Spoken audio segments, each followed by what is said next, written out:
Olá, eu sou Lorena Rodrigues e está começando mais um Comercast. Aqui falamos de energia e sustentabilidade com conversas que podem transformar a sua empresa. No episódio de hoje, a gente vai falar sobre o papel dos motores elétricos na indústria e como a modernização desse equipamento pode gerar economia, eficiência e sustentabilidade. Vamos nessa? Hoje eu recebo um convidado que entende tudo de eficiência energética, inclusive acompanha projetos de modernização em grandes indústrias. Davi Hoffman, gerente de eficiência energética da Comerc Energia. Seja muito bem-vindo, Davi. Obrigado, Lorena. É sempre um prazer estar aqui para a gente poder conversar sobre eficiência energética. Para começar, eu queria que você me explicasse para quem está em casa, de maneira simples, por favor, o que são motores elétricos e por que eles são tão importantes dentro de uma indústria. Perfeito. Os motores surgiram... o primeiro motor foi criado na Inglaterra por Faraday, imagina, em 1821, por aí. Agora imagina um cara dentro de um laboratório com um tubo de mercúrio, um ímã, um cabo de cobre e uma pilha. E quando ele liga isso, o cabo começa a girar. Aí nasceu o primeiro motor. De uma maneira muito simplista, o motor elétrico ele é equivalente aos músculos do corpo humano. O músculo do corpo humano ele transforma a energia química em movimento. O motor transforma a energia elétrica em movimento mecânico, de maneira mais sucinta possível. E por que a gente tem eles como peças tão importantes dentro da indústria?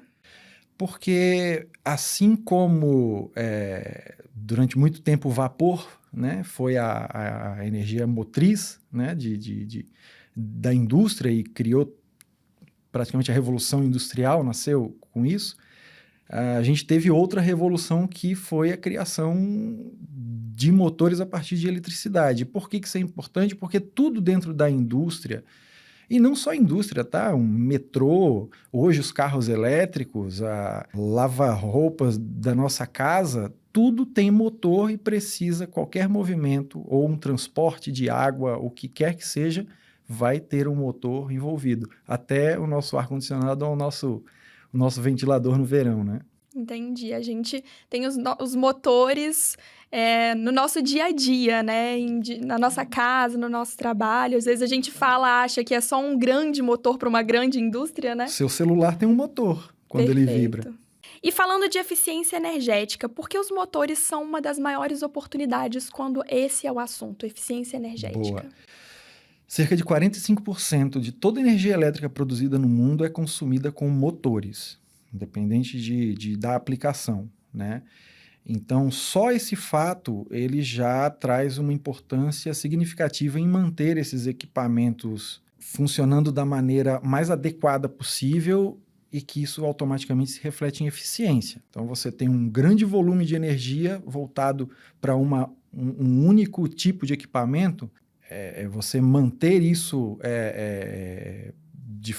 operar ele de forma correta e manter ele atualizado e adequado é importantíssimo, né? Por exemplo, aqui no Brasil, o nosso parque industrial ele não é novo. Infelizmente, a gente tem uma demora na atualização do parque industrial, então existem muitos motores antigos operando. Motor, óbvio, isso vai reduzindo, motores da década de 70, com certeza deve ter algum rodando por aí ainda, mas da década de 80, 90, só que teve tanta modernização, tanta melhoria nos materiais, na forma construtiva, que cada vez ele vai aumentando mais o seu nível de eficiência, ou seja, ele gera o mesmo movimento, né, consumindo menos energia.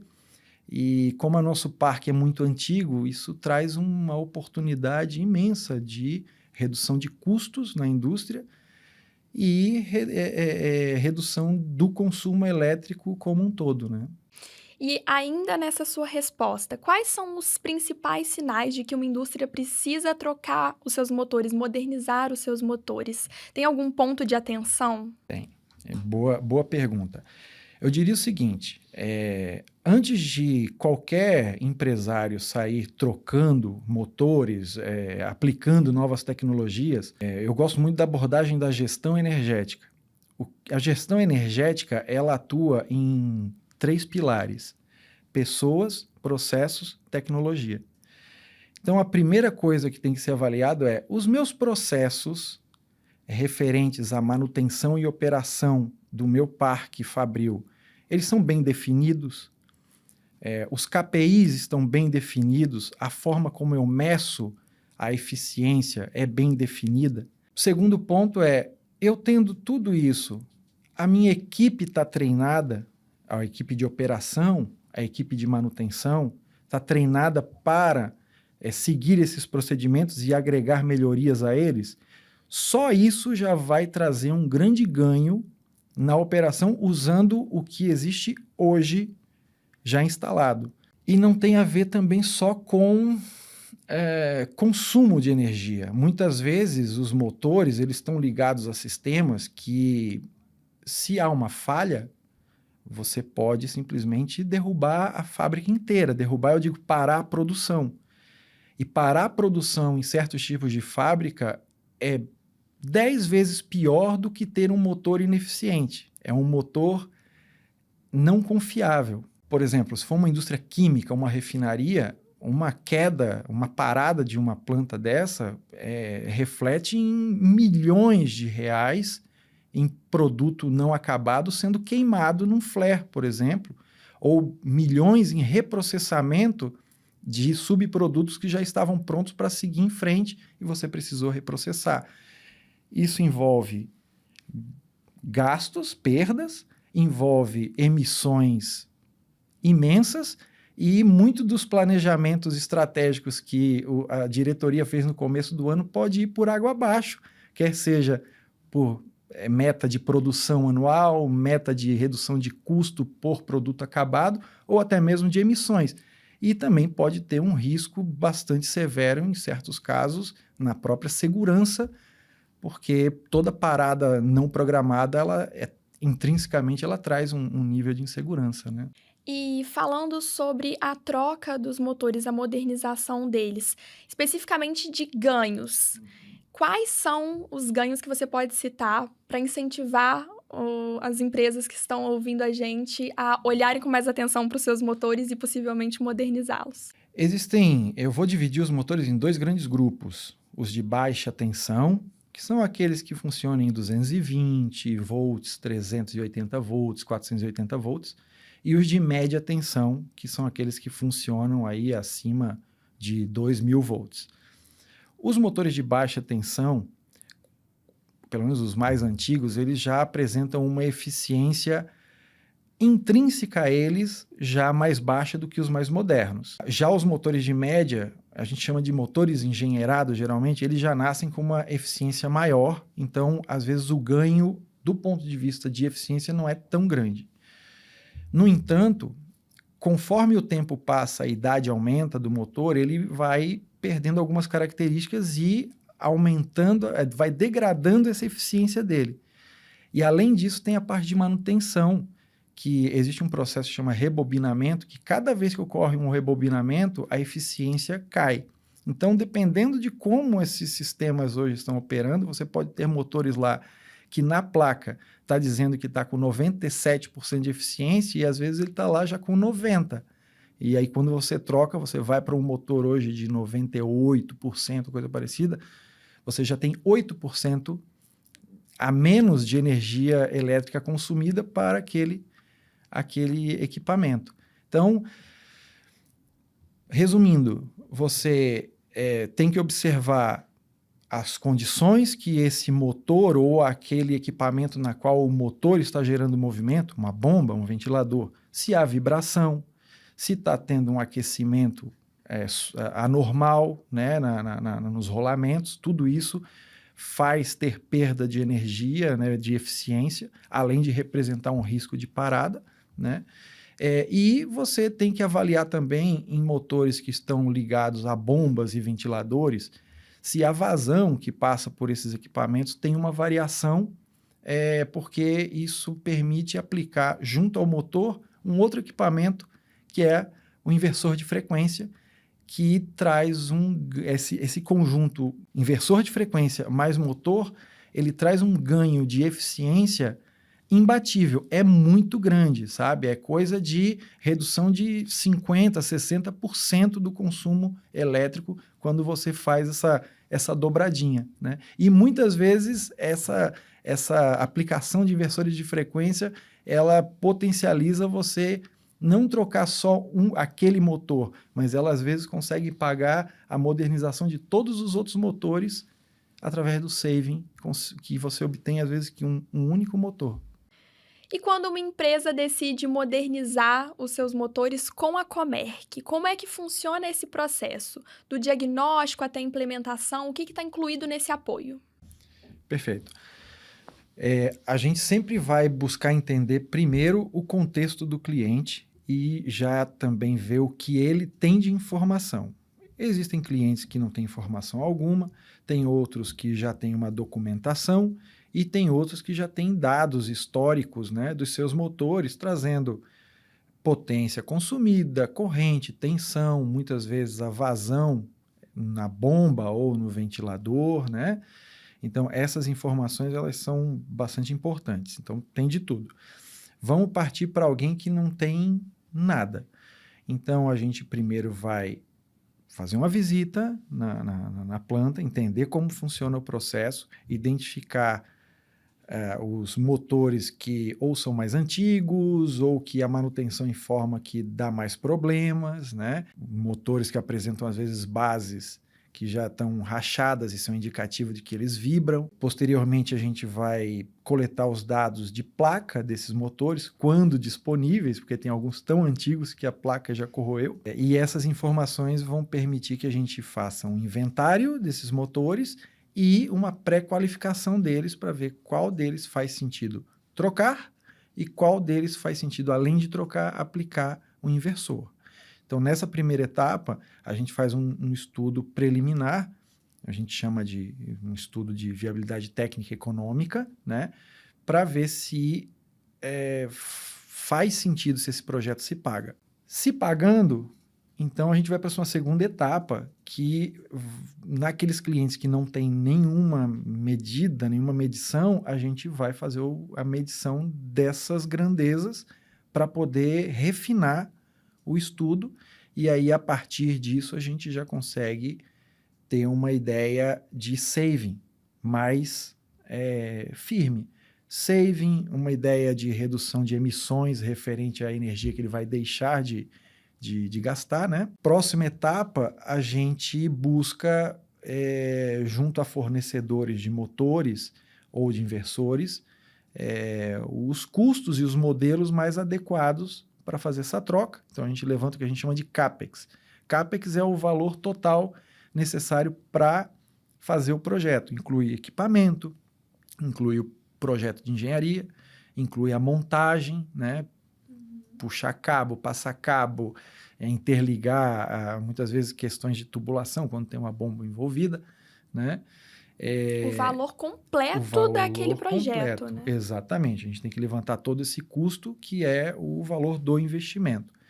No nosso modelo, durante todo esse período, o cliente não bota a mão no bolso, né? Nosso modelo, a gente faz todo esse investimento, já tem a linha de base, a gente chama de linha de base, é aquilo que a gente mediu antes, né? Para saber quanto consumia antes. E durante esse período de implantação, ao final dele, a gente faz uma nova medição para conferir a efetividade, né, desse projeto em relação ao estudo que a gente tinha feito antes. E 30 dias após essa implantação, o cliente nos paga um aluguel de todo aquele investimento, sendo que esse projeto com o modelo da Comerc só vai parar de pé se, após pagar esse aluguel, sobre dinheiro na mão do cliente também. Ou seja, nós fazemos todo o trabalho, colocamos dinheiro e, ao final, o cliente vai ter um saving e a consequente redução de suas emissões. Ao final desse contrato, esses motores, inversores e tudo que foi aplicado ali, ele é transferido para o cliente e ele vai ter lá os seus ativos modernizados, né? O cliente vai pagando durante alguns anos, imagino eu, até que efetivamente isso se pague completamente e depois começa a ser só lucro, né? Exatamente. Então, por exemplo, se for um contrato de 5 anos ou 10 anos, então, nesse primeiro período, ele vai ter esse custo do aluguel para remunerar esse investimento. Só que a vida útil de um motor está na casa de 20, 25 anos. Então, ele vai passar mais 10, 15 anos colhendo esses louros, né? Óbvio que depois de um certo tempo ele volta a ficar e você tem que passar por um novo ciclo de modernização, né? Certo, mas muito interessante esse processo. Uma dúvida que eu fiquei, talvez seja a dúvida de quem está em casa também, na hora de fazer essa troca desses motores, há uma grande parada na produção ou dá para adequar no dia a dia da operação? Boa. Tem de tudo, né? Vai depender do tipo de indústria e vai depender do tipo de processo dentro daquela indústria específica. Por exemplo, às vezes você tem um equipamento, vamos pensar numa mineradora que tem um britador. Você não vai ter 2 motores num britador, porque são motores muito grandes. Então, você vai ter que parar aquele britador. Dependendo do contexto onde esse britador está encaixado, você pode precisar parar toda a produção. Sempre vai depender.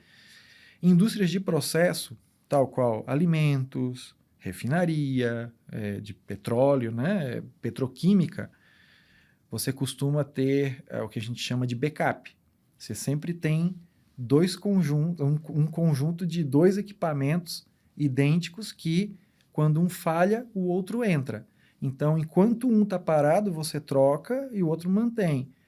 Depois inverte. Então, você consegue trocar o pneu com o carro andando. Sim, perfeito, perfeito. Mudando agora um pouco, porque eu quero que você traga algum case para exemplificar para gente aqui, que fique bem claro para quem ainda está na dúvida, um exemplo que você tenha para contar para gente de uma economia gerada com a modernização de motores. A gente tem um cliente muito querido por nós, que é a CBA, né? A CBA é uma potência na produção de alumínio, né? E alguns anos atrás a gente fez não foi mas foram 3 grandes projetos na unidade deles, na cidade de Alumínio, em São Paulo. O processo da CBA é um processo eletricamente muito intensivo, né? Então, qualquer redução que eles tenham, geralmente são reduções, mesmo que percentualmente são pequenas, pelo volume de energia que é movimentado dentro da planta, isso dá um valor absoluto muito grande. Então, a gente fez toda a parte de diagnóstico, exatamente como eu falei antes, mas no fim a gente trocou 144 motores, e aplicamos 148 inversores de frequência.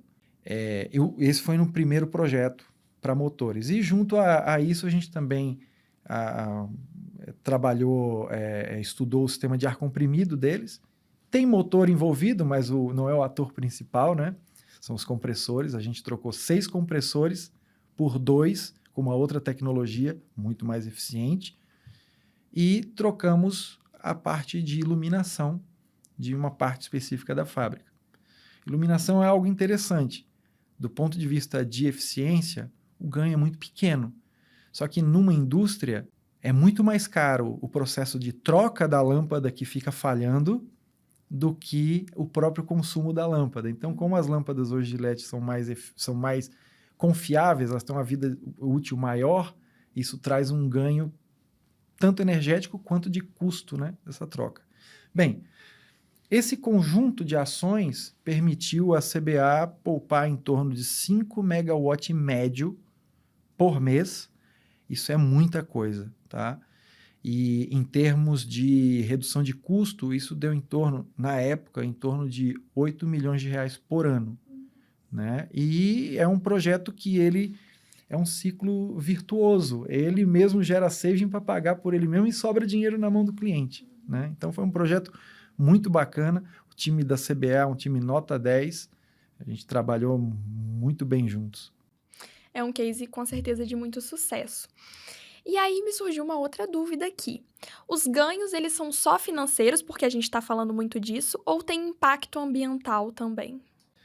Sempre que a gente fala sobre recursos energéticos ou recursos naturais, sempre vai ter um impacto ambiental, sempre. A redução de consumo de energia vai ter um impacto ambiental? Vai. Primeiro porque, dependendo da fonte da energia elétrica, ela intrinsecamente traz carbono para ser produzida. Por isso depende da fonte, porque, mas é uma fonte solar, é uma fonte isso. Mas mesmo para você botar uma usina solar, você tem toda a fabricação daqueles painéis, o transporte, a necessidade de botar mais usinas, né? E sempre que você poupa energia através de uma ação de eficiência energética, você está evitando a necessidade de gerar mais 1 megawatt. E isso traz um ganho tremendo para a sociedade, para o meio ambiente, né? Além disso, motores que já são antigos e apresentam ineficiências e uma confiabilidade baixa, ele pode parar a qualquer momento.